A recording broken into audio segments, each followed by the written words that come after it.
Supervisor Daemons is a powerful process monitoring tool designed to help developers and teams run and manage server-side tasks more efficiently.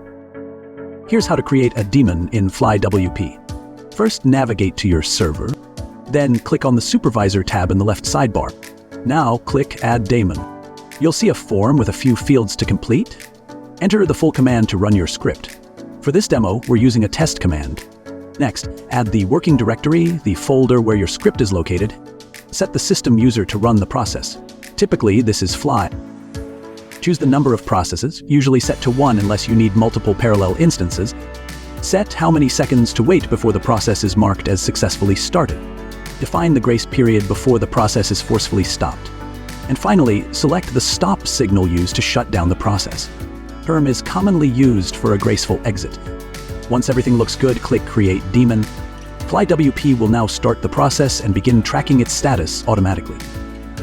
After creation, your daemons will appear in the Supervisor panel with their current state. Running means the process is active. Stopped means it's not currently running.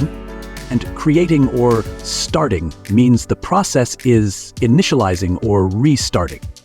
From here, you can mainly stop, restart, or delete the daemon anytime. Need help with advanced setup or troubleshooting?